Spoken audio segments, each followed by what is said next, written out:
The standard is shocking, really. I've been back here and I see the standard and I think, wow, any chance? If I'm a spectator and watching that today, I'm thinking, is this what Scottish football's all about? The standard is so poor. We've got to do a lot better. If I'm a paying customer, I'm not coming back to watch that. I'll tell you that much. Those were the words of Greeting-faced Derek Adams, the Ross County manager, yesterday. Derek, shut your moaning face and get yourself along to the Rovers, where, whether it's at Starks Park or on the road, Ian Murray's side is delivering standards, value for money, and entertainment that we haven't seen in nearly 30 years. So, backed by nearly 2,000 raucous Kirkcaldy Santas, the Rovers put Dundee United to the sword at Tannadice, ending the Terrors' unbeaten league run and extending the gap at the top of the table by 5 points. So Dylan Easton separated the sides with a stunning effort just before the hour, and a solid rearguard action saw the Rovers home. Now, we were there, and we don't want to give John Beaton any excuses by wasting time, so let's jump right in. So joining me today, we have some of the usual suspects, and I'm going to start by introducing John Greer, who I believe has a Christmas treat for us that might only be for the folks watching the video.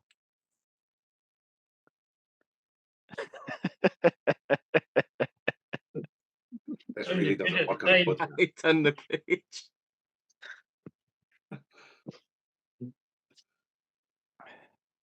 It also only works on the video. Also only works if you've seen the film. Yeah, that's true. Thanks for that, John. Yes, thank you, John. Sensational, sensational. Right, there's a lot to live up to here. Blair, how are you? I'm lost for words. Robbie Weir is also here. How are you, mate? Very festive, very happy, and yeah, what a day! What an absolute great, excellent day. And Scott Fleming as well for the first time joining us from Scotland. Scott, how are you? I'm brilliant, mate. Fantastic. So, Izzy, we'll dive right into this one because we've got so much to talk about. That was a thoroughly enjoyable afternoon. Robbie, why don't you start us off? We'll start in the usual place, which is everybody at 2:15 trying to work out what the hell Ian Murray's done this time. Yeah, the WhatsApp erupted into two discussions of, are we playing a 3-6-1 or what's going on? Are we playing 4 at the back or 3 at the back, basically? And what made it even more interesting was that during the warm-up, Ian Murray decided to basically practice both. So he had a back 4 warming up and a back 3, just so that nobody knew, to keep us that festive spirit of not knowing what gift you were going to be granted. But yeah, a bit of a surprise. Jack Hamilton was on the bench along with Gullen. So Josh Mullen was starting, and yeah, I think for the first half, it was quite a difficult one. Took us a while to get adjusted into the game, but yeah, it was interesting to see that starting lineup and how things developed from there. Yeah, definitely. And Blair, what were your initial thoughts? Did you think he was going kind of all out with a 3 at the back, or it looked like a 4 to you? So I was really torn. I must admit, I did kind of think 3. And then the more I thought about it, the more I thought maybe it is a 4. So the big thing for me, again, I used the word brave on a few occasions talking about his lineups, and I thought dropping O'Reilly to put in Brown at centre half. So my initial instinct, my gut instinct when I saw the team lineup was, he's not doing that. There's no way he's dropping a recognised centre half to put, who is a decent centre half, in Scott Brown in his place. I just didn't see him doing it. So he's obviously wanting to play Brown in the midfield. Then the more I thought about it, I kept going back to that comment he made. I can't remember what game it was. It was a few weeks ago though, when he talked about how putting Brown at centre half is actually quite an attacking option because he plays out from the back and he creates from the back, and it improves us. So you start to look at it and you think, maybe it is a back 4. And I thought it was really bold of him, actually, because again, it's another kind of thing we've talked about with him, where he's gone with a plan. He's gone with a game plan, and it wasn't let's cancel them out. It was let's look at what they do well. So they play quite a pressing game. They play quite high in the pitch. They shut you down quite a lot. So let's set up a team that will cope with that, and I'll play football from the back. And actually, would have been the right decision had Jim Goodwin got the memo, because they appeared to just want to lump the ball into the box. It was the most bizarre opening kind of 20 minutes or so, 25 minutes, where I'm thinking, they just keep whipping the ball in. They're not even playing, through the lines. They're straight to the channel. They're whipping the ball in. And it took us a wee while to cope with it, to deal with, although we dealt with it pretty well, I must admit. It did give me the fear a little bit, in that the goal that they scored at Starks came from, and we spoke about it at the time, came from Scott Brown not being a centre half. No disrespect to him, but it came from that. So it did kind of worry me a wee bit. So I wondered whether Jim Goodwin had made that change quite late on when he saw the team, or whether that was the plan from the start. But no, I thought it was pretty bold from Ian Murray. I thought it was exceptionally bold. And I think we spoke on Thursday night about the fact that Ian Murray does tend to be sort of a shade braver than I think many of us are. I don't know if it's because what we are conditioned to, or if we're just cowardly, or what it is. But so obviously we had the kind of one of our big talking points before the game was, you're going to play a 2-man holding midfield or a 1-man holding midfield, and that was like the parameters of our imagination, almost. Like, you've got the safe option, which is play Scott Brown and Sean Byrne in midfield, and then you've got the risky option, which is only play Sean Byrne.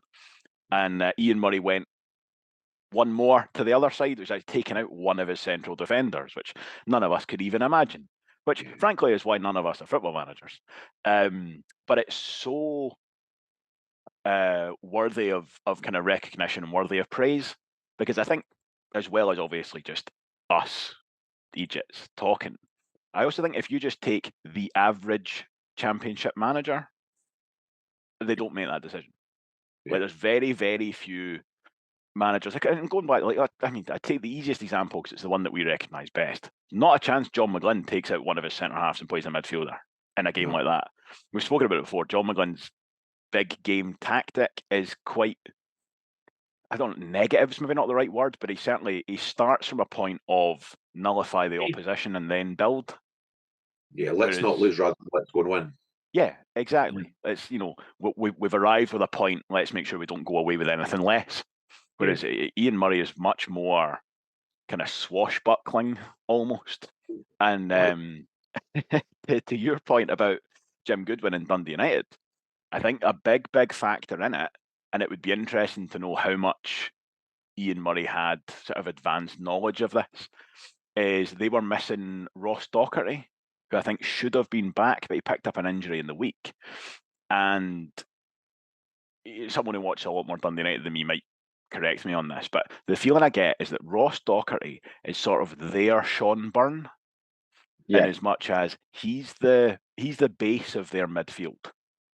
So that point of what you were saying there about they were just kind of going wide and trying to get across, nothing was coming through the middle, because Craig Sibbald and that boy Jordan Tilson, who I really don't know much about at all, but Craig Sibbald certainly is like an all-action midfielder.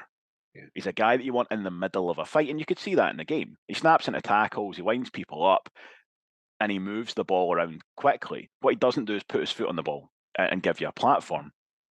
And it meant that the whole game, they were having to build from their back line, as opposed to being able to do what we were doing, which is building out of the midfield. I thought that was a huge part of the kind of the pattern of the game. And again, it's the kind of thing that if you know that in advance, or if you've got the foresight to think that might happen, you can see why you'd make a decision like bringing Scott Brown into your defence. And actually, that's where all the credit is due, because that is where I think a lot of the pattern of that game kind of stemmed from. John, how did you feel about the kind of the opening exchanges and the way the first half developed? Well, just on the Scott Brown thing, I think we've said in the past that it shows you the mark of how Scott Brown has been as a central defender, that he can play in that role so easily. It's also, I think we've mentioned as well, if you're a manager coming up against the Rovers, you never know what team's going to be out there. You know, it's quite remarkable that we've got all these changes. I felt that they had the better of the play in the opening 20 minutes. It took us a wee while to get into it, but I never felt in any real danger. I never felt we were under constant pressure or anything, or there was any real threats. But and I thought we then started to play our way into the game. We started to get Sam Stanton on the ball, which means we're moving forward at a good rate. And I think the work rate of Josh Mullen and Callum Smith and guys like that was quite evident in the first half as well. That the power of work the boys put in, and it's a lot of times, as we've said, unseen work, or it doesn't go greatly heralded. But again, a great start to the game, a great workmanlike performance from us, and we were never really in that much danger. That's it. It's when you look at that Dundee United team on paper and you think, how are they going to hurt you? How are they going to come out and really do danger to you? It's going to be Louis Moult inside the penalty box, and it's going to be Glenn Middleton and Kai Fotheringham on either side. And really, in the first half, that's not really what they managed to do. Moult was involved, but it was all outside the box. And then Middleton and Fotheringham were almost having to act as kind of decoys. The really United's attack mostly was is it Scott McMahon, the left back? Yeah. So it was like Middleton was having to try and take Ross Millen out of the game, and then Scott McMahon is a good player, and Josh Mullen was just having to try and stick with him in that whole half. And people get a wee bit frustrated when you're backing off, but I think sometimes you kind of need to do it. You need to just kind of slow it down and kind of defend your penalty box almost.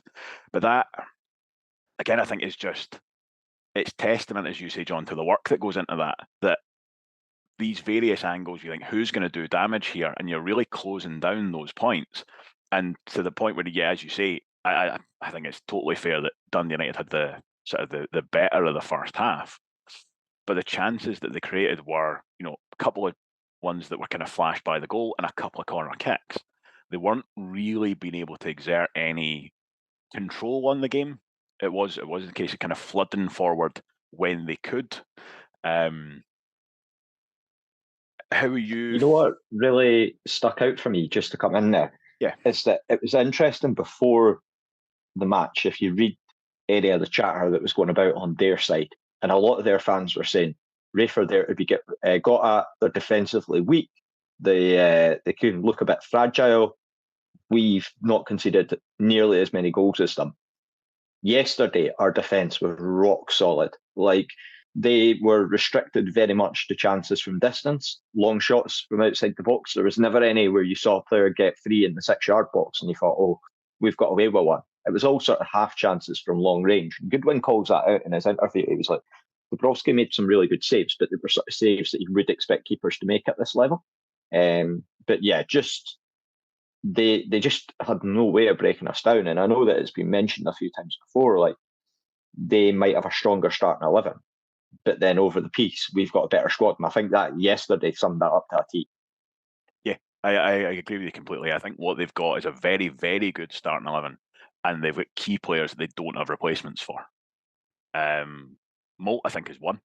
I think they've basically got, a little bit like we do with Jack Hamilton, to be fair, they've basically got one out-and-out number 9. And when he's not there, you're having to then try and work around it, like we did on Wednesday night. Ross Docherty is the other one that really stands out. Even at centre half, like Declan Gallagher and Kevin Holt, easily you could make a case that they are the two best centre halves in the division. But then after that, you've got a real step down to that guy Ross Graham, who seems pretty ropey anytime I've seen him. And I think that's where United will struggle, because it doesn't take much when you take out these key players for your whole kind of game plan to really start to fall apart. And I think that's what a lot of that was yesterday. They couldn't get a foothold on that game. Scott, how did you feel about the kind of the Rovers lineup and then the first half as a whole? No, I thought it was going to be a back four just from the lineup. I didn't see I could kind of see how we could go to a 3, but I just thought, nah, he'll go with a back 4. I don't think he'll try to. I think he also tried that back 3 a few weeks ago because it was kind of a cup tie, and he thought, right, maybe now's the time I'm going to try it.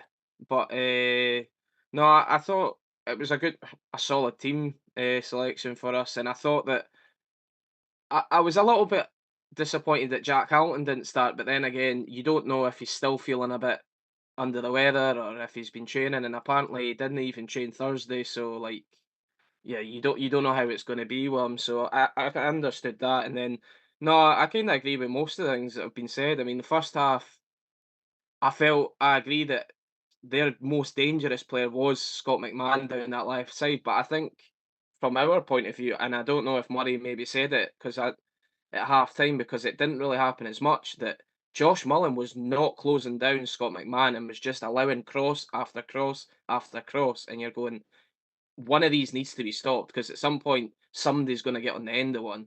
And luckily for us, we dealt with what came into the box. But I mean, I just felt that Mullen needs to get closer to his man if we've got any chance of stopping any crosses. But other than that, I thought we were comfortable enough. I mean, they had what, 2 shots on target in the first half, but it was like 2 that were straight at Kev, and it was like bobbling along the ground. So it was nothing really to worry about. And then, I mean, we didn't. I felt that we were a little bit disappointing in the terms of we didn't get our foot on the ball and slow the game down to how we want to.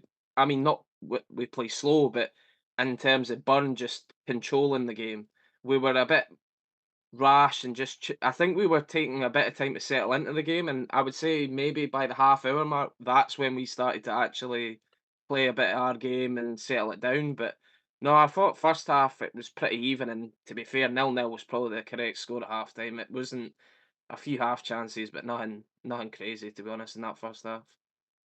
I really agree with your point there about the way the Rovers kind of started and the pattern of the game. It's one of these things where I think before the game, all things being equal, going into a game like that, Tannadice, there's 8,000 home fans, they're unbeaten. You think, oh, if we're going to get a goal, it's probably going to be on the break. And that was kind of how the Rovers played. When they got the ball, it was very quick, trying to get it into the feet of Stanton to then get it in behind for Vaughan to run onto or Smith to run onto. But yeah, as the kind of half wore on, you start to see that actually they're not really controlling a lot of that midfield. There is a chance to get down, to get the ball down and really start to actually push the game 20 yards further towards their goal. And that was really evident at the start of the second half, where that first 15 minutes of that second half was like a lot of the other games we've had recently when we've been playing well. We really started to kind of bring that together. And you can only imagine that as a direct result of actually being able to sit down for 15 minutes and say, right, based on the evidence of that 45, this is where we can go and really make a difference. And that was when I think Sean Byrne in particular just took a grip of the game as much as anything. Blair, do you want to kind of come in on that? Yeah, I was going to say I actually completely agree with what Scott's saying about Sean Byrne and the slowing things down. There was actually a point after, and it was about, I was in my head, I was thinking it as Scott said it, about half an hour in, Scott Byrne actually stood kind of between the centre halves and put his foot on the ball and actually stood still for like just a second. But it was almost that, just let's do things better. And it was, he slowed it right down and then we started to spray the ball about a little bit better and we got a bit of joy with it. The thing that struck me though in the first half was that I think the Rovers deserve a lot of credit and the whole club deserves a lot of credit. And I think Dundee United, as much as we are saying we would normally go to set up to stop them, I felt like they did it to try and stop us. So there seemed to be the width was obviously their only kind of real avenue, but they'd looked at our side and they'd went, right, so you've got the choice of, you go down our left and you've got Murray at centre half, you've got Dick outside him, and you've got Easton in front of him, who's a wee workhorse.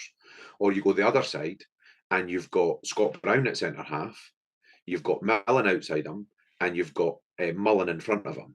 And there was a clear for me, a clear option every time they got the ball. They would always go wide, but there was a clear chance to go to one side and to attack our right-hand side. And Scott's absolutely spot on. And it's one of those things that you can, I said it before, I was amazed when I saw the running stats for Josh Mullen a few weeks ago, because it always feels in the game like he's no shutting the man down, and he clearly is working really hard, but it did feel like that was where they were going to get their joy from.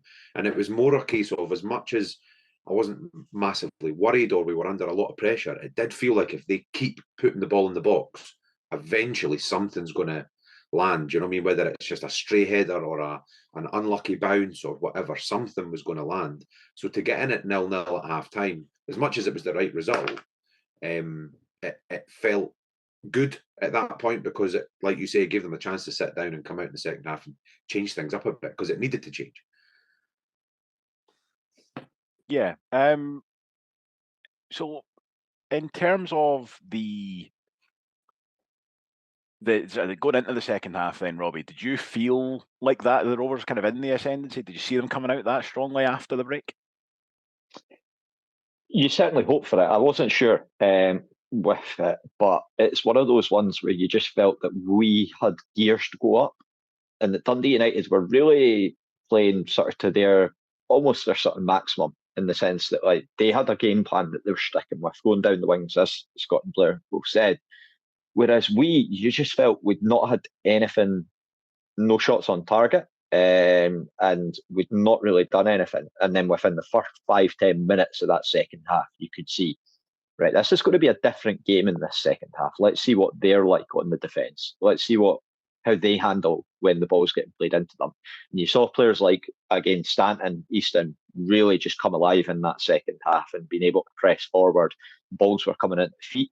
We were holding it up a lot better, and just overall, just our game in general, just we took it up a few extra gears, as I say. That's it. It felt like suddenly, if they were going to get anything, it was going to be on the break. Yeah, actually being able to sort of funnel the ball down one side as a kind of deliberate tactic sort of disappeared. They really struggled to get any kind of control at that point. And I don't think it would. I think it would be an exaggeration to say that it felt like a goal was coming, but it wasn't. Like, it wasn't a surprise when the Rovers took the lead. I think that was. I think we did have a good chance just before we scored as well. Like, bearing in mind, Walton had to make a really good save to keep it, and that was probably the best chance of the game up to that point. So you factor that in, and then Vaughan has sort of like a snapshot from maybe 25 yards. We were getting there. It was just, it very much like, it was like almost like, okay, right, we're in this game, let's go and play. That's exactly. I think that 15-minute spell between halftime and the goal for the Rovers was a stronger 15 minutes than they'd had at any point in the first half, and it sort of deserved a goal, and what a goal it was. John, why don't you start? You can give us your thoughts on that goal first of all, and I think we'll all have a go at this one.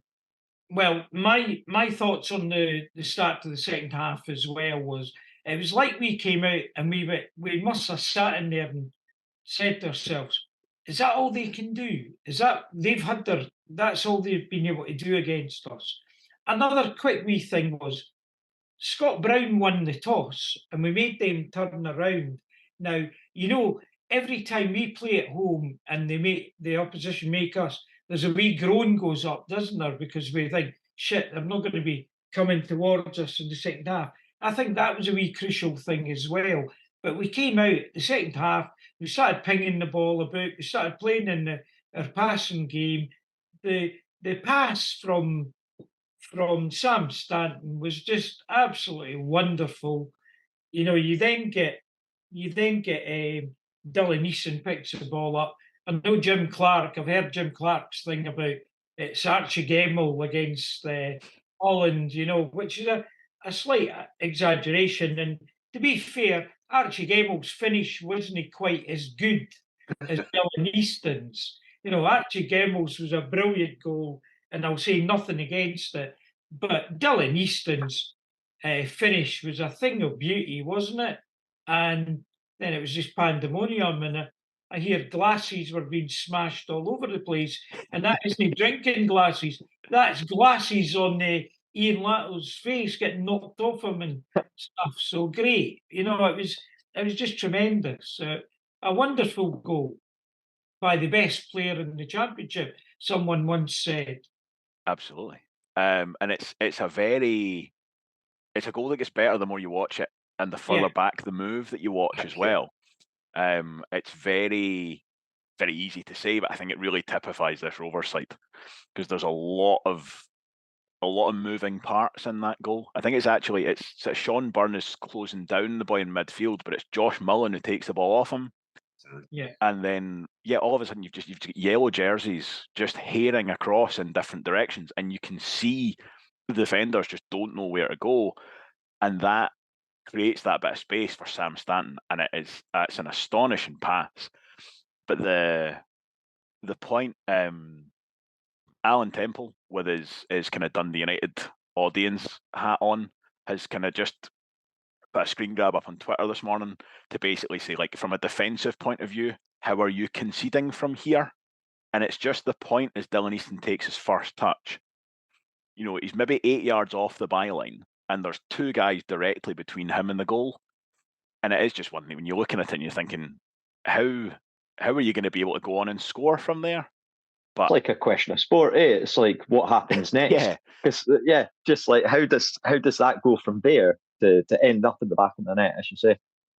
Great reference there on the week that question of sport's been canned by the BBC. Well done, Robbie. Yeah, I was all here as soon as they got rid of Sue Barker and Alan McCoist. That's it. Game over. No wonder it went downhill from there, John. The pass from Sam Stanton, though, like, it actually reminded me of, do you remember the goal Ross Matthews scored against Morton? And it's the Regan Henry pass, where it's like because obviously, I mean, I was at the game, but everybody watching it on Raith TV because it was on during COVID, and it was that thing when you first watch the replay, you don't even see him.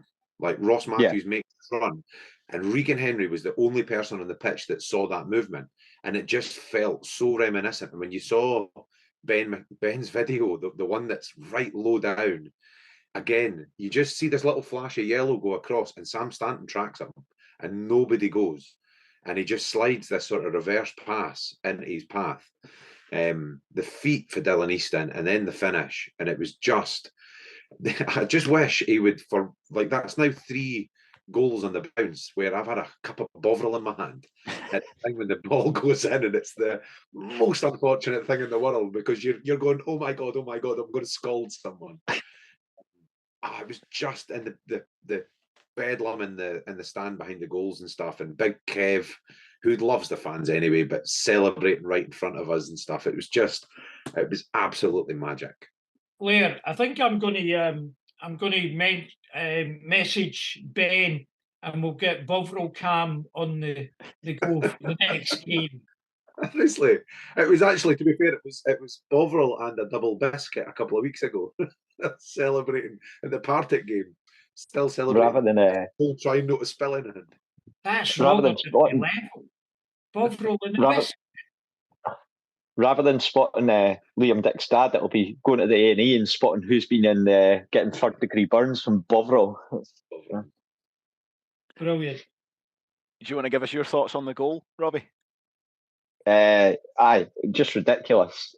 Just, you see him out wide and you're like, okay, what's he going to do? Because you know that he's got it in his locker.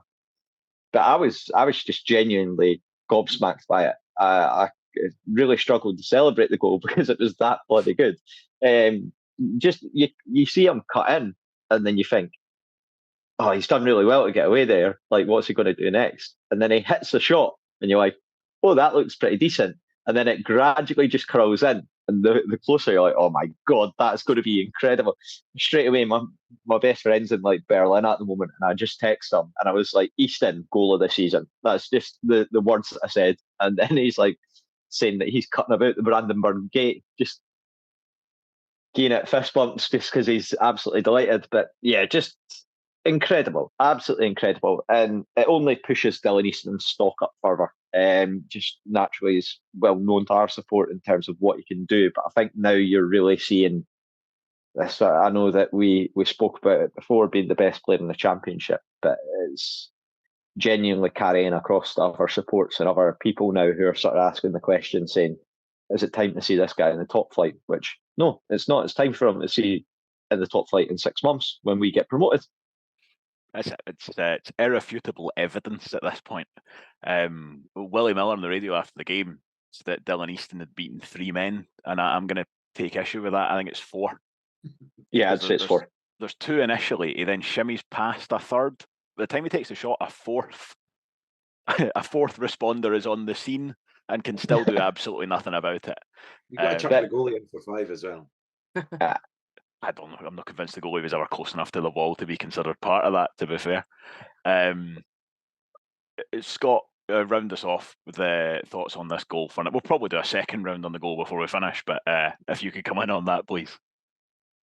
I mean, as you say, it is definitely, it's going to be up there for goal of the season, just in terms of, as we've said, the reverse pass. As soon as Stanton made that pass, I was just like, we're going to get a good chance of this because we've caught at least 2 of their defenders and missed their midfield out.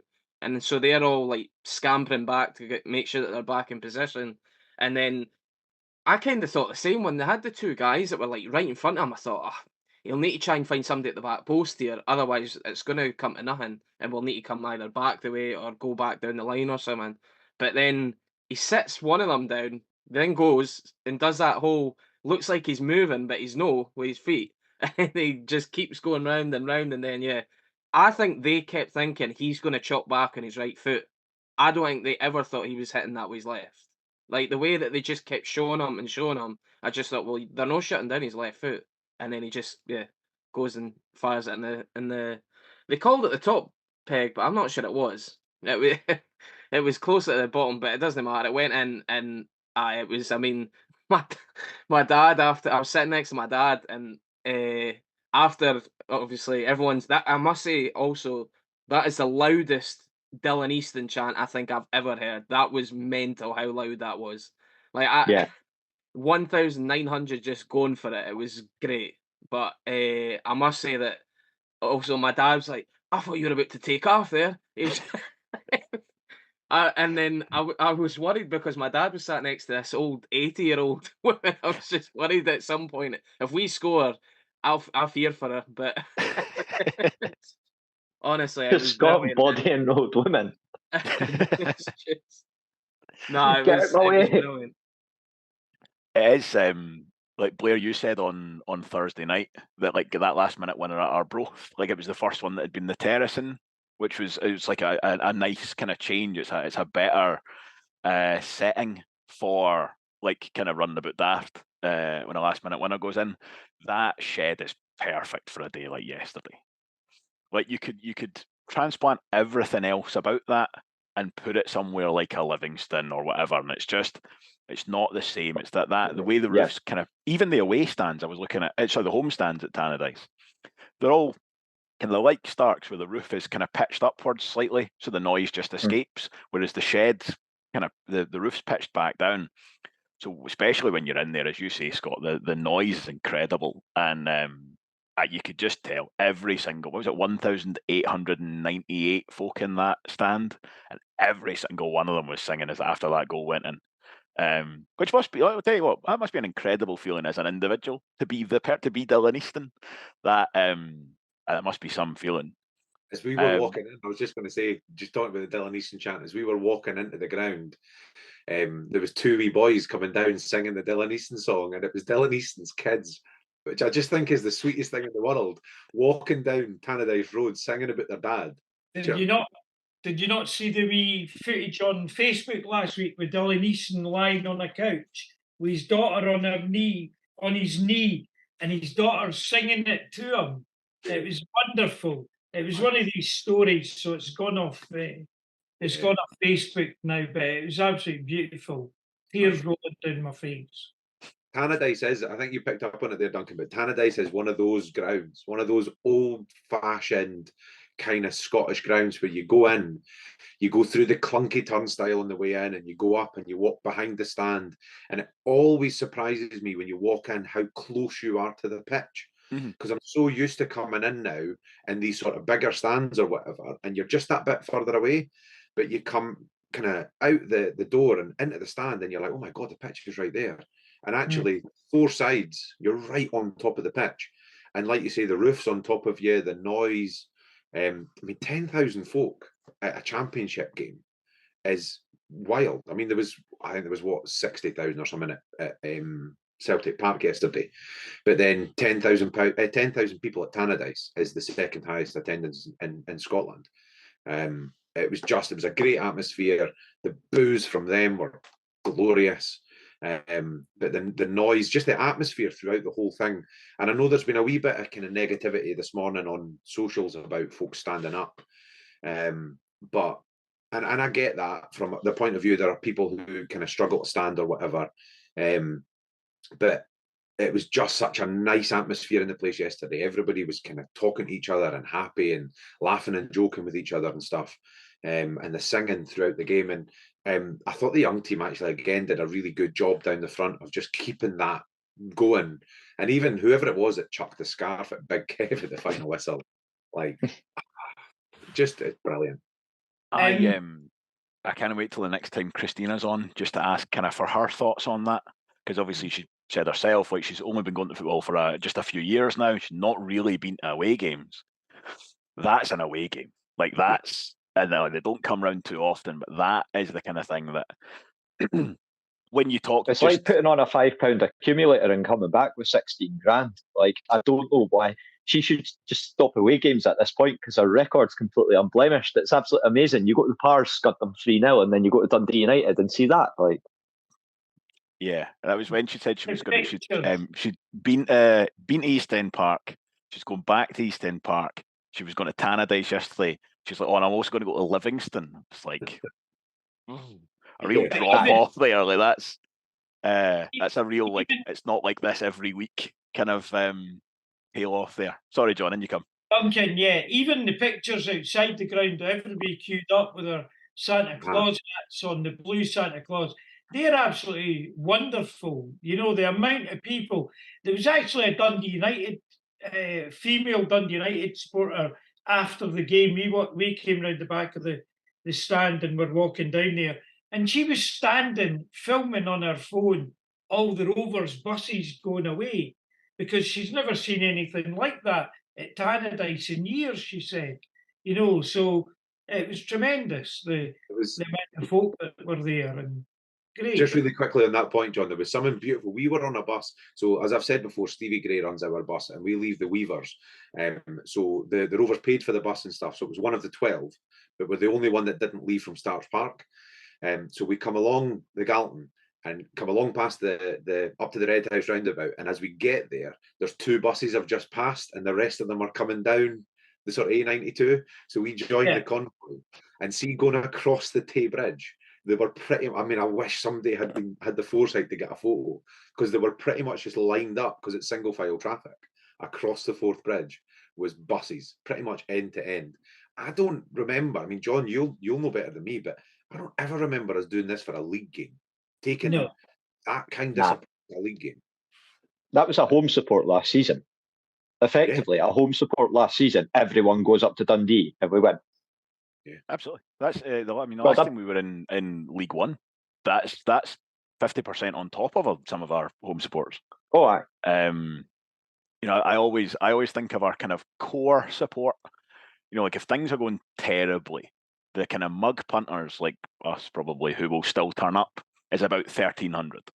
Yeah. So to take 1,900 folk up the road for a league game is incredible. And again, I don't think we need to go over it for a long time, but huge credit to the board just for again, reading the room, you know, reading the mood and being able to just dial it up that wee bit. You know, huge credit for that bit with the buses. I think it just helped kind of snowball that up. Like, we would have taken a big support, but I tell you this, the additional support that's been sort of inspired during the week will be over and above just those who got on a free bus. it's that capturing that mood and spreading that kind of feeling absolutely filled that stand. You know, I'm on led top to of believe obviously. I was going to say the director's pockets paid for those buses as well. That's not coming out. Yeah. Yeah, from 100%.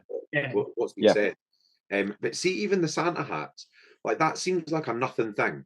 But they must have had the best part of 2,000 Santa hats. They're not free. Like somebody's having to Aye. buy them as well. Do you know what I mean? And even if they're getting them at under £1 a hat, there's still over £1,000 there being spent Yeah.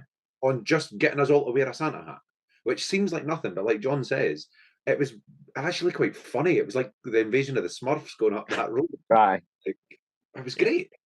And thank you to John for supplying me with mine, which again, if you're on the audio, you will not be able to appreciate that I've been wearing a Santa hat this entire time. My dad was wearing it during the game yesterday, and as it got to full time, he turned to me and he says, if we keep this run up, I'm going to feel bloody stupid still wearing John Greer's lucky Santa hat in April.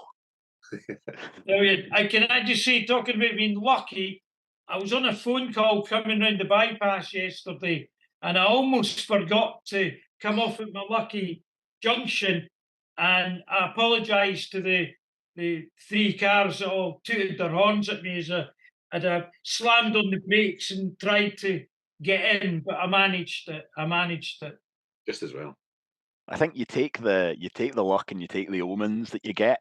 So just as I was coming into the grid, as you said, Blair, that point you come out to the light at Tannadice and you're much closer to the pitch than you feel. And they were playing Status Quo, rocking all over the world. Rocking all over I the was world. like, that's a good sign. I like that.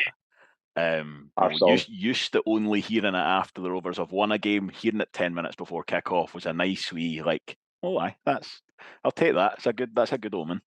There's been quite a lot of that this week as well. Folk talking about, I normally do this, so I'm going to do it again, and I normally do this, I'm not changing in it. And again, Stevie Gray that runs our bus wears this bright orange winter jacket when he goes to the football, and he actually had to message the entire bus chat and say, really sorry, but I've worn this to every game that we've gone to so far, and I'm wearing it again on Saturday, but it is bright orange, and it is literally like Dundee United tangerine orange.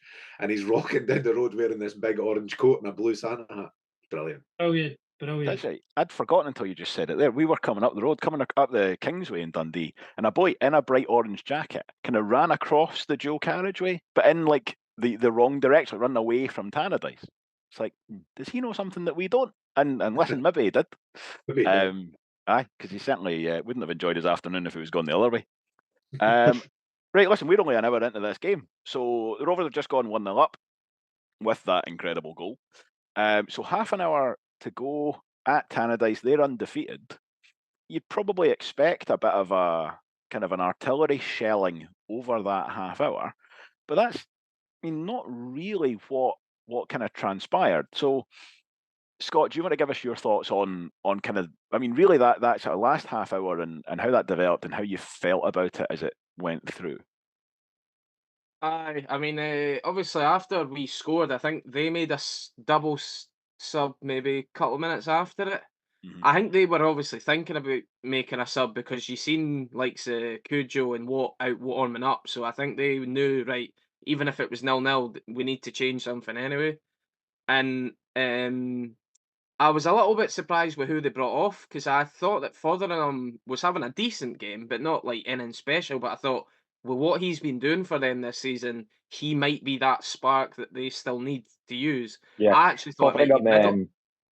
Fotheringham picked up an injury during the week, so he wasn't fully fit. He was only apparently like 70% fit. So No, well, if that's the case, then fair enough. But I thought actually it might have been Middleton that would have got the hook out of the two of them out wide for Cujo. But no, I also think that the fact that they only made 2 subs in the whole game actually sums up that they don't trust their bench.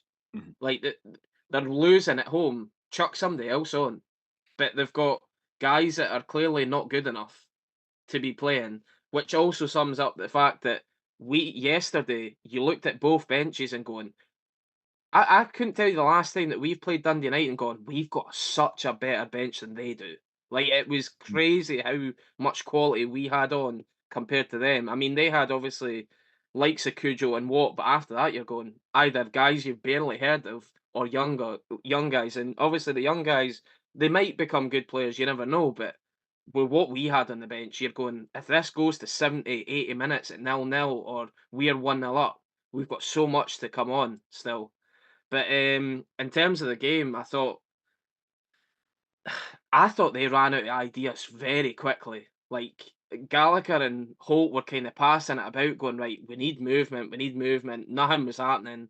They brought on Cujo, who I actually thought might have ran Liam Dick around a bit more, and I was worried with his pace. But he didn't really, maybe once he got by him, but other than that, and they had a few crosses in the box and a few corners, and they ended up in the end resorting to like 30-yard efforts where I'm going, Big Kev will take that all day. Yes, he's going to have to full stretch dive for it, but he's rather looking at a ball 30 yards out than 5 yards out and somebody's just tapping it in. So, no, I thought we were fairly comfortable. A few nervy moments, and I was a wee bit worried when Bruni and Big Kev went clattering into the boards with the Dundee United boy. When Kev got up and he ended up not taking a goal kick, I thought, oh well, I hope this isn't. I hope he's all right for next week, but also for the rest of this game. That Actually, just really quickly, I was going to say I felt the exact opposite when Big Kev was taking the goal kicks. I was going, by the way, this might be a wee tactic going forward. When Bruni took that goal kick and just shelled it, It was a good third, like. I was thinking, by the way, special mention as well to Jim Goodwin, who'd obviously not done any homework on Kev and forced these strikers to make him kick from hands at every opportunity. Because the one thing that Kev, and Murray mentioned it in his post-match, and you have to be honest, he's a great shot stopper, but his kicking can be a bit suspect. He kicking from the deck is suspect. He shells the ball from his hands, though, and they stood in front of him every time and were like, come on, you've got to kick it for your hands. Brilliant, thanks for that. Because if he's kicking it for feet, it's 50-50 at best. There's something it's a bit of an aside, but it's a real kind of bugbear of mine. Yeah, in a situation like that, right, where Scott Brown's taking that goal kick. So you've got Kevin Dabrowski's in the 6-yard box. Scott Brown is taking the goal kick. Everybody else is at the halfway line, as you would normally be. Why is their striker not standing on the edge of the box? Because he can't be offside. So what happens is Scott Brown takes the goal kick, and then he's got to run 50 yards to join the offside line. And I think somebody like Louis Moult, who's been around for a long time and is a very good player, why are you not standing in what is essentially 40 yards of free, clean air, where if Declan Gallagher, Kevin Holt wins a header, you're basically in a one-on-one. And they just didn't bother. So this is good. You don't think it's just lack of practice? Because that's like school football 101. If the centre half's taking the goal kick, you get all your strikers to stand on the edge of the box. And I say to them, like, if the centre half comes out, you have to come out with them. But you be up there, because if we win the header and it comes back, you're, like you say, 30 yards up the pitch. But how often do you see a defender taking a goal kick and shelling it long now as a professional footballer? I don't know if it's just lack of practice, like it never happens. I think it could only be, but it's the kind of thing that, I don't know, I think if I was, God forbid, if I was in the home end, I would be, that's the point where I would have been like, this isn't happening today. They're not on it. They're not thinking about this well enough. And I mean, Louis Moult, I touched on it when talking about the first half. I think he's a really good player. I think he's a really, really good player. And when we're talking about Dylan Easton, who's the best player in the championship, which I think, quite frankly, he is on this season's evidence, like without any caveats at all, it absolutely is. At the start of this season, I remember talking about it and saying that I think, like, on kind of technical ability and stuff, Louis Moult's maybe actually kind of a better player. It's about whether he can show it and whether he can stay fit primarily. Watching him yesterday, I was really reminded of a couple of times this season we've talked about the boy Jakubiak, plays for Dunfermline. You think he looks really, really good, but the more you watch him, you realise he's not actually managed to achieve anything. And I think that's a bad afternoon for Louis Moult, because category he's a good goal scorer, which the boy Jakubiak isn't. But that, like, Louis Moult yesterday, like, his movement was really good outside the box. The way that, he knows how to win his free kicks, he knows how to lay the ball off. But I mean, how many touches did he get inside the box? Like maybe 2 or 3, and they were kind of like glancing headers. You can say he looks like a striker that is not scoring goals at the moment, which he is, and he should be.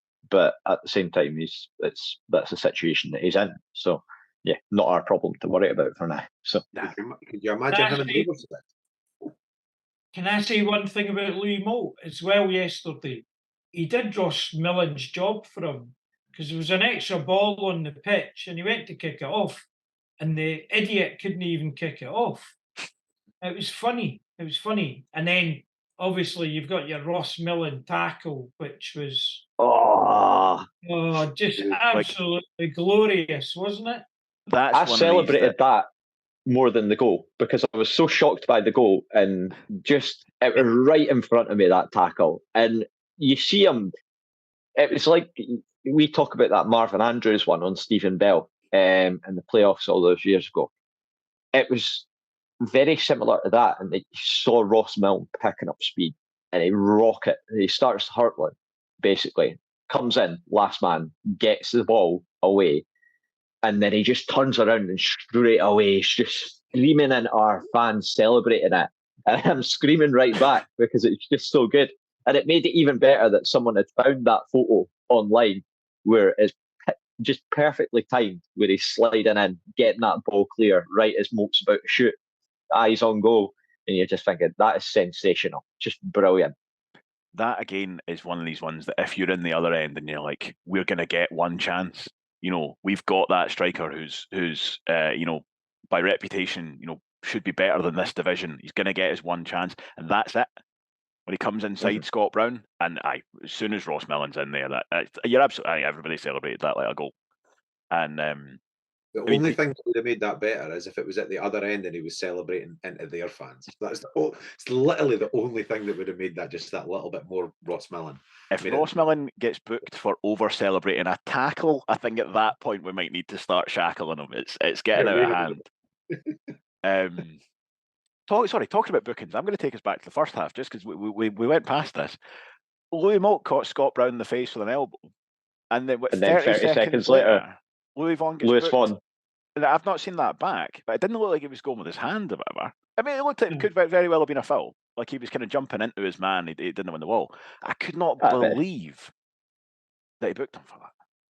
Well, and yet the one before was far worse. It was like an elbow. It was, and seemingly Davey, based on what I've heard about the Raith TV commentary, Davey was quite like, yeah, that's no idea how that decision's been called. And usually they're pretty on the level about it. They're not ones to be sort of blue-tinted glasses about things. They're very much like they call it as they see it, and they try and be as neutral as they can.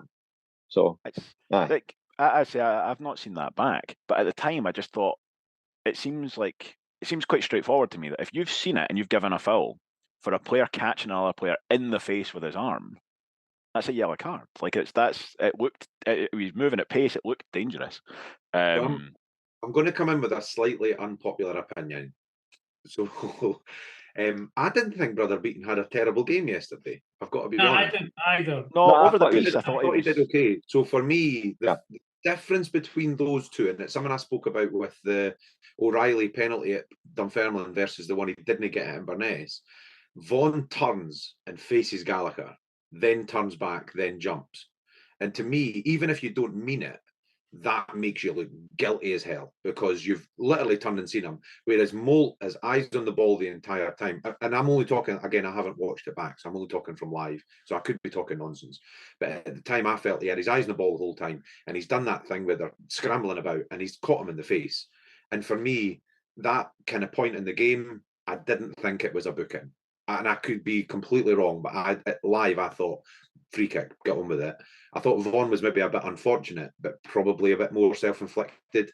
The fact that he turned, looked at him, and then effectively jumped into him. And Gallagher saw it as well, because there's no way that made Gallagher go down the way that he went down. He's bought it. Yeah, I wasn't even. I think as well. Sorry, I just wasn't that fussed that it was a foul. I was more annoyed that it was booked because I thought you're either going to book both of them or you didn't book both of them. You can't have one or the other. That's something that I've noticed actually with Beaton a lot of the time, and he gets a lot of stick when he's doing the big games in Scotland. That a lot of time he just seems to pick which one he prefers to book. But you're going, no, that's not how it is. You've given them for the exact same foul, so they're either both a booking or they're both not a booking. So that I think that's what riled up everybody else going, well, you can't be like that for one and that for the other. It's just the inconsistency. But I mean, that's the case with quite a lot of referees in Scotland. It is the inconsistency that's the problem. Well, again, if you're speaking about inconsistency, the point I was going to make was about Sibbald in general. Just like got away with quite a lot. I feel like that was one that there was definitely potential there to sort of see more yellow cards come out, I think, in terms of that. But over the piece, I thought that Beaton was fine. I'd agree with Blair. I think that like there wasn't anything that was like outrageously scandalous in that game. Like, for instance, earlier on in the season when we got the penalty against Morton, and you're thinking, oh, our day's in, or the one that Dunfermline get, your day's no in. Well, it was for us that day, but some days it works for you, other days it doesn't. But sometimes you just get days where the referees are overall over the piece. Generally, they're all right, and I think that yesterday would probably fall into that category. The Sibbald one for me is a funny one because I think you're right on the booking. The amount of fouls that he makes after the booking, you start to feel a bit like, hang on a minute, like you've not even pulled him in for a word, like you've got to at some point. But the flip side to that is that the booking that he took was actually pretty much his first foul in the game. Mm-hmm. It was just that it was a stonewall yellow card because he pulled him back. It's a bit like Sean Byrne's yellow card, which was beautiful. I mean, Sean, very quickly to go to the other end. So Sean Byrne gets the ball, tries to slow everything down, tries to take on two men when he really shouldn't, gets himself into a world of trouble, falls over, and just holds the ball. It was like a scrum. Just grabs the ball and then it gets booked and goes, aye, fair enough. The funny thing about the Sean Byrne one was, though, about 10 seconds before he does that, there's a foul that should have been given to the Rovers in that movement. And then Byrne, as you say, just lies on top of the boy and grabs the ball as well. I thought it was a foul as well, to be fair. And he was playing for a foul and didn't get it. So just grabbed it.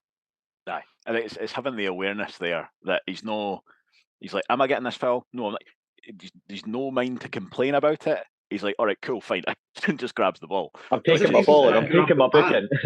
It's the fact he doesn't try and grab the man because there's two of them. Aye. I think in his head, like you've said before, Duncan, he sees it in slow motion. He's thinking, if I grab him, he's still getting the ball. So I'm grabbing the ball. It was just beautiful.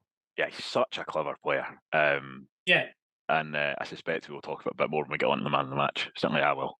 I want to talk about the substitutions a little bit more as well, because Scott, you mentioned that Dundee United made two changes. So they basically swapped a winger. So they swapped Fotheringham for Cujo, and they put Tony Watt on for the boy Mockery. So he was playing kind of attacking midfield. Tony Watt came in as a kind of second striker. But kind of like for like changes, Tony Watt, I can only assume, is not fully fit because he just looked off it, like in the way that, like, he's not as mobile as he once was anyway, but he looked like a half yard off it in his head as much as anything. Like his touch wasn't there and he just wasn't getting anything to come off for him. You contrast that with the Rovers changes. So Connolly comes on for Easton. Obviously, that's like an enforced change. Easton, I think, he kind of tweaked his back in the first half, and kind of the adrenaline got him through. But again, I think this is a really important point. We talked about it in the midweek about the various compound benefits you get from having such a strong bench. Dylan Easton himself knows I can come off here. Like, I've done my job. I don't need to play through, the pain here. I don't need to play through if I'm not at my best, because Aidan Connolly is at his best and he's champing at the bit over in the Tiger cage waiting to go. So Connolly comes on and he gives you, with a slightly different kind of technique to it, but he gives you everything that Easton gives you in terms of your work rate and your quality and your ability to keep the ball.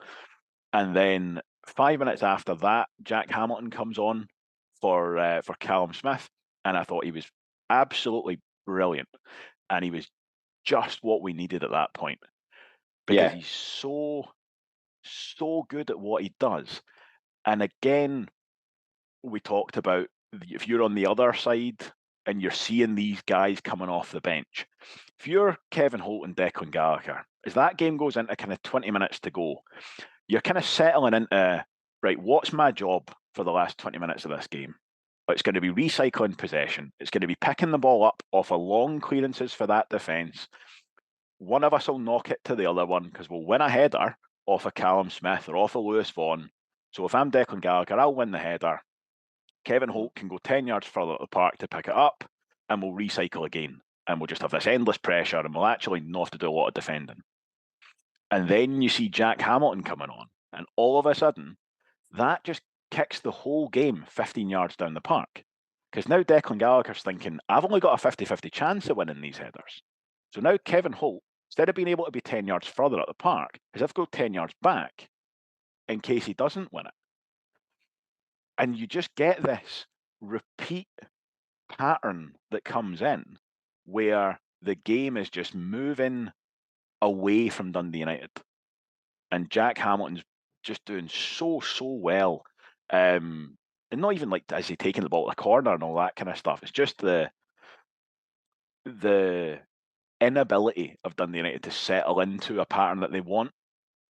And it takes that pressure off the back line kind of time and time again and means that it's a game that goes in both directions. It's not just one-way traffic. I thought Jack Hamilton was absolutely brilliant when he came on, and it's such a good option to have. He did so well, just in terms of like bringing others into play, as you've sort of touched on, and just changed the real dynamic of it, because we had him and Gullen as well actually did really well in terms of like his efforts of getting the ball and winning, sort of like getting onto those and just keeping the ball at the other end of the pitch. And it just frustrates them because it turns a sort of what should be a 20-second process becomes a minute and a half, where you're like, okay, rather than just recycling the ball, getting it up the pitch, it then becomes, oh, he's won a knock on, oh, he's got it to Gullen's going down the wing, he's played it back to Hamilton, they've interchanged, brought in Connolly, they've brought in someone else, and then the next thing you know, the ball's going out for a throw, and then you've got to get it back in and go to the other side of the pitch. Brilliant, absolutely great to see. And it just, you could tell that just as the game ticked on, there was definitely a feeling that like the hourglass was getting to its point where it was like the bottom half was very much full, and that we were going to be getting over the line. I did not really worry too much towards the end of the game. Just even for their lack of threat up top and how we were handling things at the other end of the pitch, I just thought, yeah, we're going to get these 3 points and down the road. I think again, to go back to the kind of fictional average manager at this level, at some point in that last 10-15 minutes, Josh Mullen comes off for Dan O'Reilly. Aye. And you change your shape and you get an extra body in the middle, and Ian Murray just doesn't. He's happy with what's happening. You can see that he's got those runners, and it's occupying the defence. And again, full credit for him, because that would be so tempting, but that's how you start kind of inviting the pressure on. I mean, at any point, was there any kind of worry creeping in for you at any point, Blair, in that latter kind of portion of the game? Not hugely. I mean, there's always that they were creating a bit more, so the ball was coming into the box a bit more, and there's always that, if you throw enough, some might stick. But no, I felt like we were dealing with it really well. I actually turned to the boys and said exactly what you've just said. Like, it would be so easy for Murray to bring on another defender here. He's got one on the bench. It'd be so easy for him to do it. But actually, what's working is us not doing that. And I sometimes think like instead of, and I think part of it is the being brave thing, but also we had nothing to lose. Like, if we'd left yesterday Tannadice with a point, there's no Rovers fan would have been upset with that. None of us. So at 1-0, you're looking at it and you're going, do you shore up and protect your goal and your win? Or do you actually just keep doing what you've been doing anyway? Because worst case scenario is that they get one, and then you've got the option of kind of solidifying if you need to. But for me, he got it right. The only thing that was missing from that substitution when Hamilton comes on was like some kind of WWE crashing music coming on, like, because it was 60 minutes in, they've just conceded, they roll all their dices, they've got nothing left. So and Scott's picked up on it, the substitutions that they made. And I picked up through the week about why we score late goals is because they get worse and we get better. And I didn't feel they were going to get any worse because they weren't going to make any more substitutions. So they just kind of plateaued. They just reached this point where they were never going to do any more. We bring on attacking players and start to go at them. And like you say, stop them doing that recycle thing.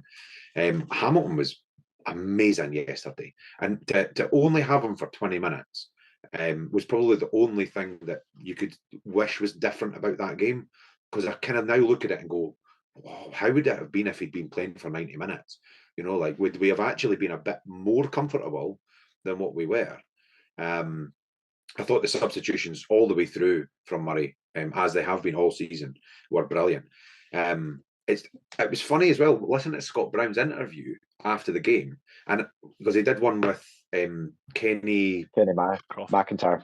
McIntyre, thank you. I couldn't remember his surname, with the BBC. And I don't know how much of it's tongue in cheek, but he kept talking about we're playing uphill into the wind. And it's one of those things when you're in the stand, you can't really, I mean, I don't know how much of a slope there is. And it didn't feel like particularly windy, but when you're on the pitch level, it's maybe different.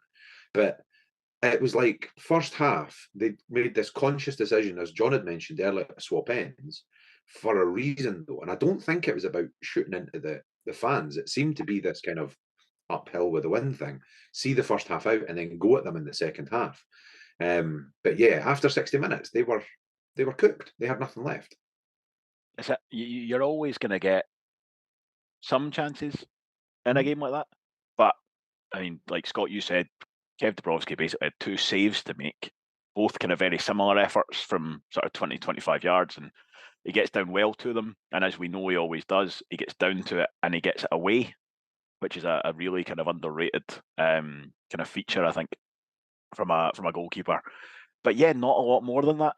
I think they've been the last kind of touch of the game. Glenn Middleton headers kind of high and wide. That was a very difficult chance. I think from where he is on the park with that, it would have been like an incredibly good header to get that back across the goal. And just, yeah, Ian Murray said it in his interview afterwards where he was like, if we had conceded an injury time, he's like, I don't doubt that whole away end would have stayed and still clapped us off, and absolutely would have done, because I think we've been playing well enough for long enough now that, you know, with kind of notable exceptions, because some folk can't help themselves, I think there is also a sense of perspective. So I think you can watch a game like that, and if you happen to concede at the end, still appreciate that that's just a kind of sore turn. And I'm sure I wasn't the only one who was thinking, with a number of last minute goals that we've scored recently, like, we're going to have to be on the receiving end of that at some point. But yeah, in the kind of cold light of day and looking back at it, yeah, it didn't look like they were going to score. If they were going to score, it was going to be a kind of a bit of a freak goal. And you do get them in last minutes as players start kind of breaking away from what they normally do. But even the fact that, like, Kev Dabrowski and listen, I've got no idea if he was kind of hamming it up a bit to just add to the occasion, but he clearly was hurt to some degree. And they didn't even really kind of get on top of him or any of that kind of stuff. I think quite naive. I wondered if they even noticed he was injured at times, because they didn't even look like. You would have thought, all right, let's maybe put some more balls in the box, see if he needs to come and dive for them, because then if he's landing on his hip or his back or whatever it was that was bothering him, that, like, we need to force something into him. But I don't even think they really noticed he was injured. Like, other than the one time that obviously Bruni kicked the ball for him. But, like, and I must say, at the time, it wasn't until one of my mates said after the game, but, like, at the time, I was fuming that we were playing at like 90+7, because I'm like, right, they've made 2 subs, we've only made 3. You can't be having more than 5 here. And it was getting to 6 and 7. But I actually think Kev was doing it and adding time on, which didn't need to be done, because he's asking somebody to come and take the kick. And you're going, just kick it, because the game's going to be over sooner, mate. Like, and then the team are like, no, get it up. And he's like, I can't. You're just like, just do it. Eventually he does, but you're going, you can see John Beaton's going, right, that's another minute. Like, he did look like he was in a bit of pain. Oh, yeah, I don't doubt it, but it's, yeah. I think, again, it's something that we talked about. Well, 2 things we've talked about recently. One, the added time, I think we all need to make a little adjustment in our own heads. Like, you watch a game now and you go, Like yesterday, that's maybe a 4-minute stoppage time, but we were getting 5 and 6, and that just seems to be the pattern this season. It seems like you're getting more than you would have done previously. Because I think he played 6 in like a wee bit, and so I suspect had there been a board, it would have been 5 that would have gone up, and then there was an extra minute added on during the stoppage time for the kind of time that was wasted. But the other point I wanted to make there is about Dundee United and that kind of lack of kind of clinical, almost like cynicism, almost, that like we're saying with the goal kick, where it's like just go and stand on the edge of the box, and if you're Tony Watt, for example, and you come off the bench, you're not really making much of an impact, just take a booking, just go and body the keeper. Like, it's not a very nice thing to do, but you're not in this game, it'd be nice. And I think just sometimes you see stuff like that and you think, why are you not doing more of this stuff and causing more bother? And I was a little bit surprised that they weren't just putting more pressure on even Scott Brown. You know, had a bit of an injury, picked up that injury. I think the two of them actually. I think it was Kev landing on top of Bruni that kind of hurt them both, and just didn't really seem to be able to give them a tough enough time. I say like the lack of time Louis Moult spent just inside the box was surprising as much as anything. But I mean, said beforehand, Dundee United, they look equipped to win their run-of-the-mill games, but they've just got a bit of a mental block about their bigger games at the moment, and it'll be interesting to see how they kind of respond to this one.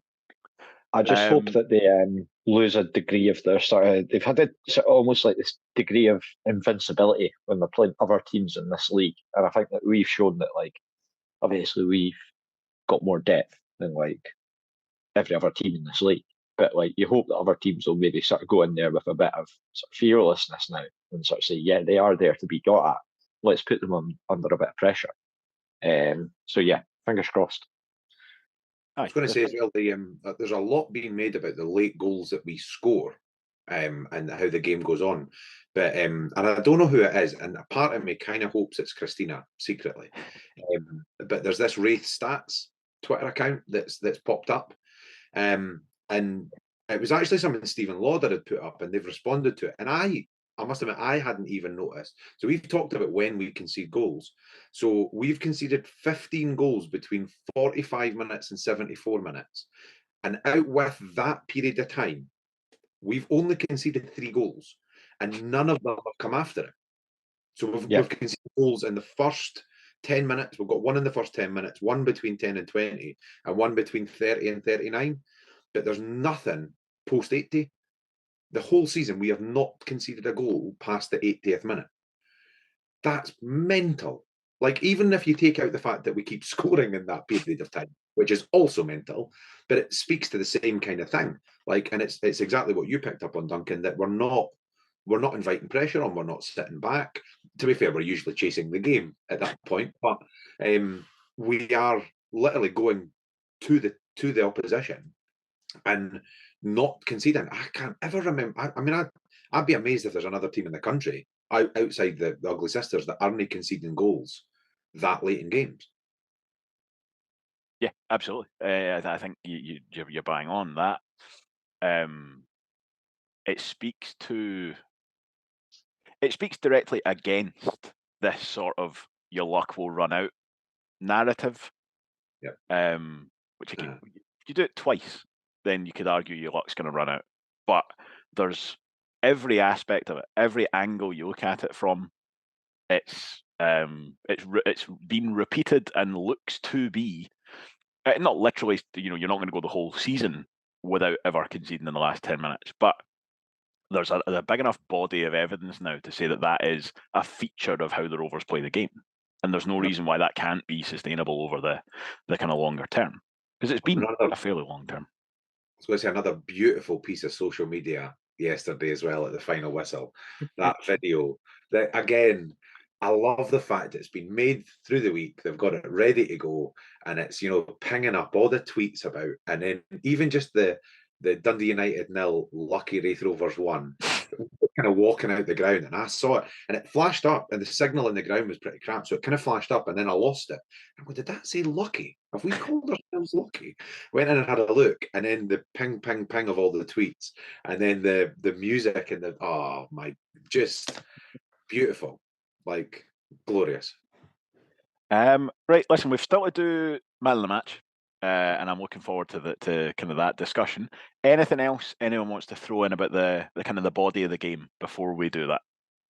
Not just the full-time whistle and the scenes that ensued. Like, if you go back and watch the highlights at full-time, the roar from the crowd is just ridiculous. It's brilliant to see. And obviously the players were up that end anyway because we were defending a corner, gets knocked away, and then rubber beaten, as he's now known. It's blows for full time, but yeah, just fantastic. Just absolutely, just so loud. It was great to be in, and very glad I made the journey up. I just wanted to add as well that I'm going to be interested to see how they react to this, Dundee United, because they're not like a team like a Hibs or a Hearts when they were in the league, right? They're just going to bounce back and beat somebody 6-0 next week. That's just what Hearts did. If they ever dropped any points, it was like, right, that's a freak. Like, there was no way that Dundee United were going to go through this season invincible. It was just never going to happen. They're not that good. So I think that they've shown already they lost both cup games in November there. It wouldn't surprise me if they went and dropped points again in the next couple of weeks, just because they don't seem like that team that's just going to instantly bounce back. They seem like a team that just, once they're lacking confidence, they kind of get it back like quickly. They seem to dwell on it more than literally just forget about it and move on. So it will be interesting to see. I mean, I think their next 2 games are away to Queen's Park, and then they've got Partick. So, like, Partick will be a difficult game for them. And Partick will look at that result yesterday and go, right, we'll do the same at Tannadice. Like, I don't see why they can't go and get a win there. I was going to say that I agree with everything you said, apart from the fact that they're playing Queen's Park next. That's the real disappointment. The Queen's Park look like their goose might be cooked already, even if it is kind of pre-Christmas. But yes, it's very, very interesting to see. And Robbie, you said it before the game about how antsy the Dundee United fans could be, and they certainly do not have a great deal of trust in Jim Goodwin. I think he's been kind of slowly winning them over with their league results, but then get knocked out the cups. They're obviously not happy about it, and then it's like that. Yesterday feels a little bit like, again, as you say, kind of a bit of a magic spell's been broken. They were starting to build up a little bit of a head of steam and a little bit of belief that maybe they could be like a Hibs or a Hearts, where they're actually like, I don't know, we're a cut above the rest of this division, and that's categorically not the case. And well, I think I would be surprised. I'd be very, very surprised if they don't beat Queen's Park. That Thistle game's a big marker for them. I think also as well, it's interesting because it puts Mark Ogren's been on record before when there was a sort of fans Q&A, and the fans were like, what happens if we get relegated because our finances are like scunner? And he went, oh, we'll get out that league easy. It's not, relegation's not a worry for us because we'll get promoted right back. Now, you've got a position where they're going into January potentially in second place, all being well. Obviously, we've got a few games left before that. January comes, what's going to be asked straight away is going to be, how are you going to get our reinforcements? Who are you going to bring in? And that puts pressure on their board as well, because they'll be thinking, well, if we don't get promoted, that's financially, that's an absolute catastrophe for that club. So they're almost backed into a corner of, we need to now go out and find a kind of similar what Kilmarnock did, bring in a player like Kyle Lafferty, or Dundee did with Jason Cummings. Like, those players that are just maybe out of sorts in the top flight, but then if you stick them in the Championship, they look absolutely ridiculously good. So it does put a huge amount of pressure on them, I feel. And yeah, as it should do. So I think the context is really important. Like I was going to say just before you did, Duncan, about the Queen's Park game is the disappointment, because like you say, they should win that. But I think the nature of the way that they win that is going to be just as important. If they don't effectively steamroller Queen's Park, I think the fans are still going to be quite antsy going into that Partick game. Because, I mean, context is huge. Yeah, they've been knocked out of 2 cups or whatever, but that's 3 defeats and 4 for them. Do you know what I mean? And yeah, they were unbeaten in the league and stuff. And yeah, they're blowing the odd team away and their goal difference is great. But they're no Hibs and they're no Hearts, like you say. They're no a great side. And I don't think there is a Kyle Lafferty out there. I don't think there's a player of that ilk, even a Charlie Adam when he was at Dundee, somebody who's going to come in and genuinely be a level above everybody else in the league. I don't think that's out there. And when you actually look at it financially, they're already spending big. Some of the rumours about what Lewis Malt's on, you could basically get our front 5 for the same weekly wage, pretty much. You will not be a shake off it to what Lewis Malt's taking home on a weekly basis. Like, for value for money, he might be one of the best players in the Championship, but when you can have 4 or 5 boys that we've got for effectively the same money, like Dundee United are spending money that they shouldn't be, to be perfectly honest. It's a tricky market to go into as well, because as we've said with Dundee United, their first 11 is very good. What they need is a second string. That's a really difficult sell. Like, because they really need a second striker. So what they need is a striker who's as good as Louis Moult, but who's not going to play because Louis Moult's already there. So you actually end up looking for somebody who's quite kind of disaffected wherever they are. Somebody who's who's not getting a game somewhere, but who's going to be good enough. And even at that, players know that Dundee United have got money as well. So then, are you then overpaying for guys that are backup players? Like that's not a kind of happy place to be going into that market. That is going to be tricky for them. Is it not almost a different thing, though? It's not about actually getting a second string. It goes back to something you talked about through the week. It's about having a bigger first string. Like, it doesn't feel like we've got a first team, and Ian Latto keeps talking about it. We don't have a best 11 and then the second string. We've actually got like 15 first team players that could easily start every week. And so, like the point you raised, I've been thinking about that a lot. It was a really clever point about how we're not going to get as many injuries because we're not flogging the dead horse, and we're not going to get players getting unmatched fit because they're no playing for week in, week out. Everybody gets involved pretty much on a weekly basis. It's just whether you're playing the first 60 minutes or the last 30. Perfect example of that is Ross Matthews. Yeah. Ross Matthews, long-term injury, comes back in and he can just build up his fitness over time. And if we play bounce games, so be it. Yep. Get community lads and younger lads can do that. But he's a very good example of that. And if he can get fully fit and we can get back to the Ross Matthews, who's there, what an addition that is to the squad. So, That's it. Someone replied to one of the tweets from the podcast. I'm not going to be able to find it because you've retweeted 40,000 GIFs since it was. I need to stop doing that. I need to just like them rather than retweet them. So I think it was Neil Hook, but I could be wrong, and I apologise if I've got that wrong. But it basically was calling back to something that I think it was Eddie Jones, like the England rugby coach, and it's a bit kind of management speak. Neil Rook. Stuff.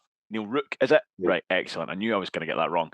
But it was like he didn't talk about his substitutes. He talked about his finishers, which is, it's terminology. It's like it doesn't really make a huge amount of difference. But I think that's quite a good way of thinking about it when you look at how this Rovers team works.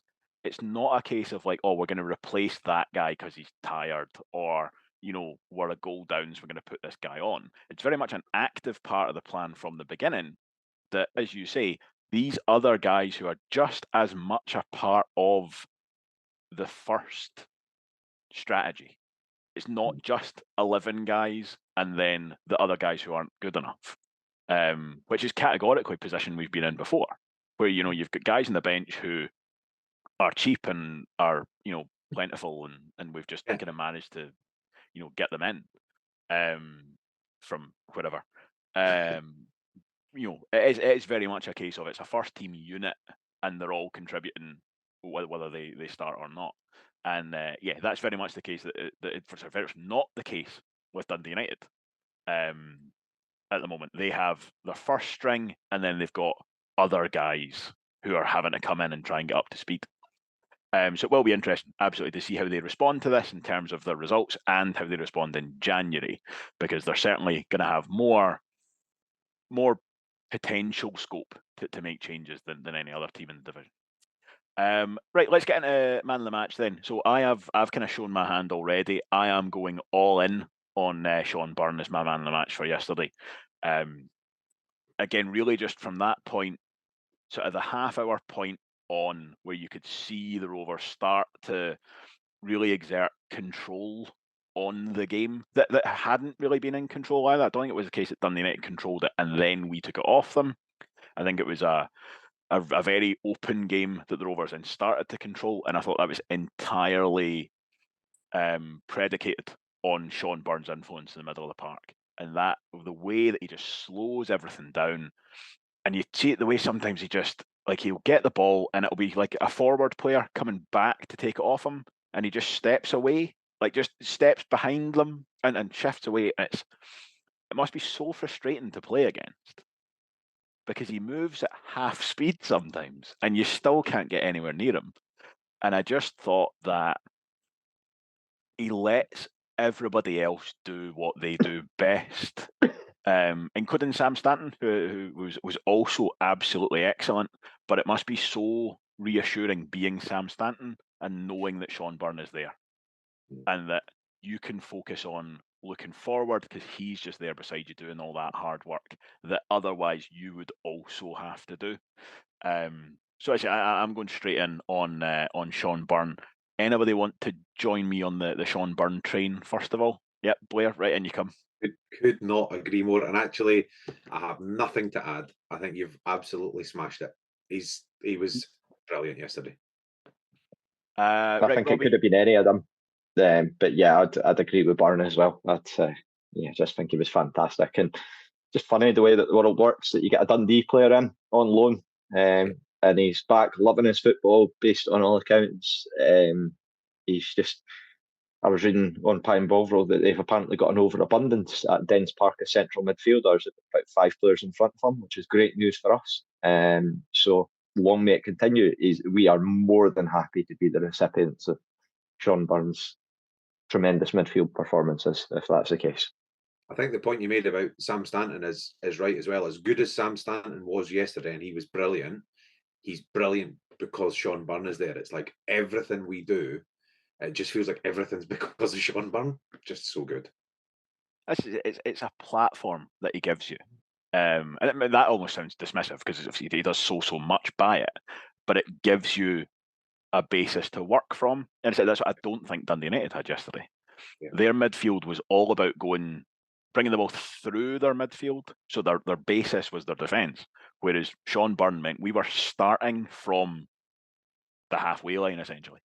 The comparison I would make, and it's actually a conversation I had with the boys yesterday, about if we were to lose Sean Byrne in January, if he was to go back, and there was a bit of chat yesterday, we were like, well, Dundee might try and force our hand to buy him, to buy him out. So that might be something, we lose him for a few weeks in January, which is something that happens sometimes with the SPL sides. But the idea that, it's fine because we've got Scott Brown, who's a ready-made replacement who goes in, and he is, and it's no disrespect to Scott Brown at all, but Sam Stanton has to play a very different game with Scott Brown there to what he does when Sean Byrne's there, and it changes the dynamic not only of the base of your midfield, but like you say yesterday, very much like Dundee United, it changes just the way that the transition goes from back to front. He's so important for us, so important. Scott, do you want to give us your man of the match and any other kind of notable mentions? I mean, I kind of noted down, I had Bruni for man of the match, but it was closely followed by Sean Byrne. I mean, I think Sean Byrne said it in a recent interview a couple of weeks ago, that his role is pretty basic in terms of he's there to mop up, but he's there to also just put his foot on it, control it, get it to the better players, and by better players I mean the more skillful players. He's better at other things than what other guys are, but and he's a very good player in his own right. But what he's meaning is, in terms of, he's the one that's going, right, if I give it to Connolly or Mullen down the right, or if I give it to Smithy or Easton down the left, we're more likely to go and do something than if I'm to carry the ball for 10 yards forward. Because he is there just to break up player, give it to the better players. But No, I thought Bruni was solid. Again, he's up against a guy that's meant to be the best player in the league or the best striker in the league. And again, I mean, I know that he came off the bench and scored at Starts Park, but I thought Bruni was brilliant against him. And then when they brought Watt on, you've then got two forwards to deal with. And again, and that I think it was before Ross Millen's fabulous challenge was the block that him and Murray just dived in front of. I Yeah. celebrated that like it was a goal. It was just brilliant to see them just chucking themselves in front of it. And I turned to my dad and went, "Look at them two meatheads just throwing themselves in front of that." Just it was brilliant. But no, I thought it was between Bruni and Bunn, to be honest. But again, everybody did their part, and it was just a case of again, it was a team effort, to be honest. You just I think- reminded me of one of my favourite analogies, are just very quickly, and apologies if I've used this before because it cracks me up. Ian Holloway talking about himself as a footballer, and you've basically just described it there with Sean Byrne. He's like, in a team where there's a concert pianist, I'm the boy who has to put the stool on the stage. Like the boy, he can't play the piano without a stool, and he's a way to play this amazing piece of music, but he needs his stool. So I'm going to put the stool on the stage for him, and it's the freeing up other people to do their job. And it was, you're right, because Byrne talked about how he could he add goals to his game? Doesn't need to, because that's not his job. That's it. I think he might be the only guy in the team who has like whatever the opposite of a goal bonus would be. He's had two clear-cut chances the time he's been with us, and he's kind of given them both away, like squared it out the road to try and avoid scoring a goal. But I've got absolutely no complaints on that. And I'm glad you've mentioned Scott Brown, to be fair there, Scott, because I think he's almost been so good recently that like we've stopped applying the fact that he's a midfielder handicap to his performance ratings that he should really be getting. Just forgetting him. We're now just treating him like he's a centre half. And it's like, yeah, he played really well for a centre half. He played bloody well for a midfielder who's out of position. And yeah, like just as much as Ewan Murray is, he's marshalling that defence and doing everything, chucking himself in the road. But a lot of the kind of proactive defending he's doing is very, very good as well. And that's like we saw in the first game. That was some of the stuff that we kind of missed out on right at the beginning of the season when he was still kind of feeling it out. It's the little bits of positioning, and a little bit like the goal we lost at Inverness, where Josh Mullen's not a defender, so he's not quite where you'd want him to be. Scott Brown has almost eliminated that. He now looks like, if you brought a neutral to that game who didn't know this division, there's not a chance they would get to the end of that game and say, "Is that boy a midfielder? Is he filling in at the back there?" Just not a chance. He's not even filling in. He's not even filling in anymore. He's been chosen over a recognised centre half because of what he offers you in that position. It's the old Italian thing. He's a libero. Do you know, it's that playing from the back thing. But he's almost a sweeper that's not playing as a sweeper. It's that kind of foot on the ball, playing out from the back thing. It's a good, really good point. So let's mosey ourselves along into the big question then, and we're going to go back to our old pal Derek Adams and his greeting-faced nonsense after that game. I saw a suggestion that he was talking about his own team rather than talking about Scottish football. So I went and watched that back. He's absolutely just talking about Scottish football. I don't know what he's doing. I don't know what his point is. I don't know how he expects any kind of reaction out of his players. But anyway, as I say, I digress. My question is on that topic, kind of daft stuff that people say after games, especially when they get beat. John McGlynn was always quite good for this as well, unless you were David Hancock or Neil Russell and had to actually be like 3 feet from him while he was saying it. But Blair, do you want to start us off with daft stuff that people say after games they get beat? Yeah, so very quickly, I think Derek Adams is doing a deflectionary tactic. It's the Jose Mourinho school of management. My team have been minced today, so I'm going to say something so ridiculous that everybody's going to talk about that, and nobody's going to talk about the fact that my team were beaten at home by a newly promoted side. And it's completely deflectionary. It's also really narcissistic, I think. It's about him. It's nothing to do with Scottish football. For me, I mentioned it through the week, so this will be nice and quick. I loathe with a passion that if the game was over by 75 minutes, brigade, those stats that people trot out with, like if the game was over by 75 minutes, the Rovers would be third bottom of the league. The game's not over by 75 minutes. It's a completely pointless statistic. It doesn't mean anything in the realms of football. And it comes back to the Veldman school of football, that thing where football's not a game that you can play by numbers. It's not a game that's statistically based. You get lots of nice statistics out of a game, and you can try and understand them, and you can try and kind of flesh them out. But one game does not impact as directly as that on the next game. Do you know what I mean? It's no baseball or money, it's no Moneyball. Like, it just isn't, doesn't work. And so yeah, I hate with a passion those statistics, those league tables that people trot out. If every game was on a Friday night, this is bugger off. Like, stop it. The ones I like with that is it's like Raith Rovers haven't beaten this side at home on a Tuesday in August since 1946. You're like, right, how many times has that happened? Once. Twice. Aye, ridiculous. Right, Scott, you want to give us your answer next, please? I mean, I think both me and Robbie touched on it earlier. I was just going to bring up actually something I was hoping to bring up earlier in the podcast was about a certain Mr. Jim Spence, who was waffling on maybe a month ago, saying that Jim Spence this, was waffling surely on. not, that Dundee United are pretty much going to go unbeaten in this championship. And I hate it when you see stuff like that, like before, after games and stuff like that. It's like, all it takes is for a chance to go in, a goal, like something to change Red in that card. game. What? Red card, anything like that. Penalty be given that's not a penalty, just something like that. And I just didn't. The championships, just, I keep saying it most weeks. It's never a bad result to get a point in the championship, and anybody can beat anybody, and it's proven it this season.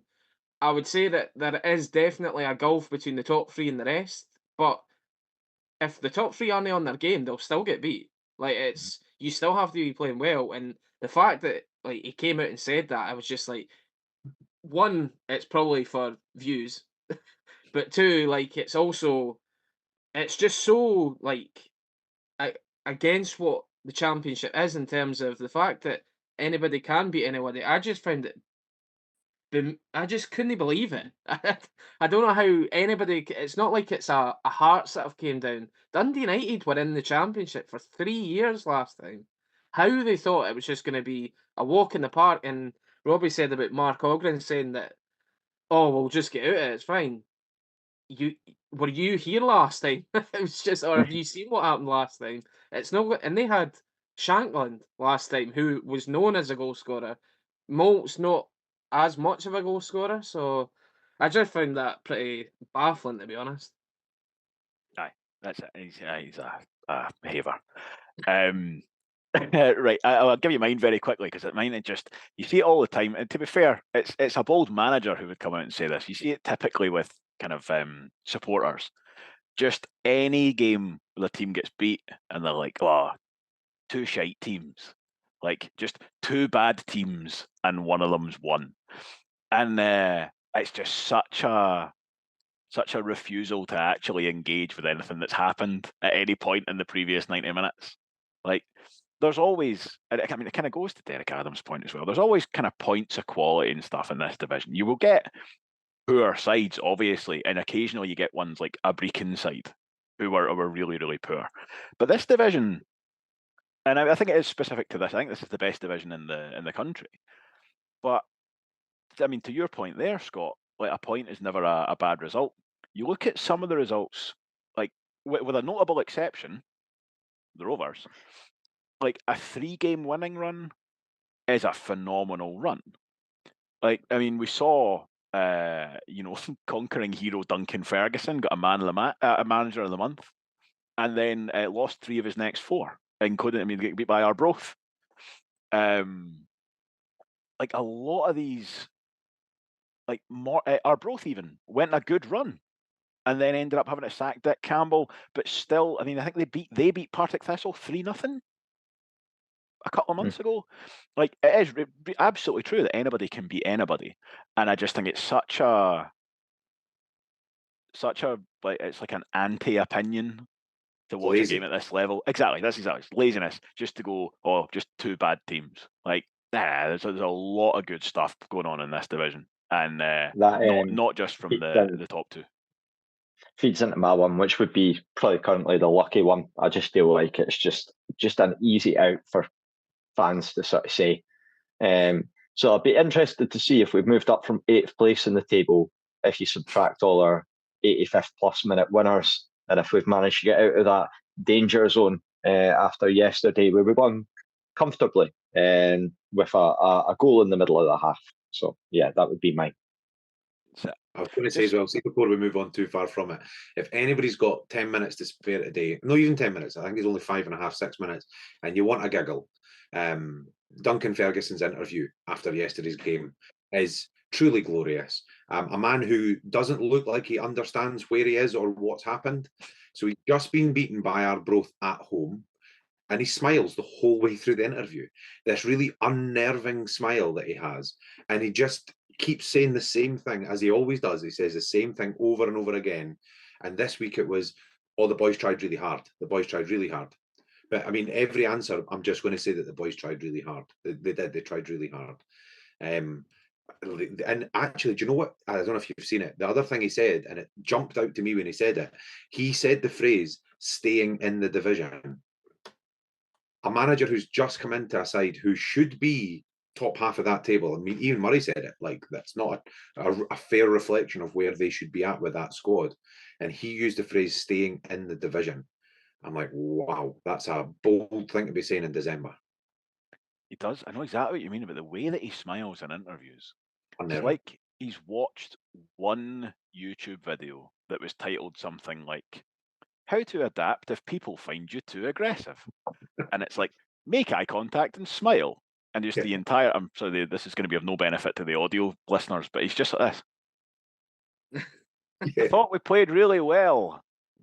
It's like, Jesus Christ, man, that's creepy as anything. Really unnerving. Yeah, it's really, really weird. Nodding his head to try and get assurance. And actually, to be fair, again, if you want, I've not even seen it, but if you want to see managers saying daft things after games, Dougie Imrie's always good for a watch as well. You could just assume he said something mad without having seen it.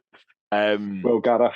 I should also point out, by the way, just for people who are on the audio only, John Greer's not being uncharacteristically quiet. He took his leave a little while ago. I think he just had something better to do rather than talk to us. We're not letting him away with that. He's away to get changed because he's going out for lunch. I can't believe anybody would rather do anything than sit here and blather with us for guy on longer than the game was on yesterday. So on that note, we will bring this particularly enjoyable episode to a close. So again, thank you guys, and thanks to John for being here, and thanks again to John for giving me this hat.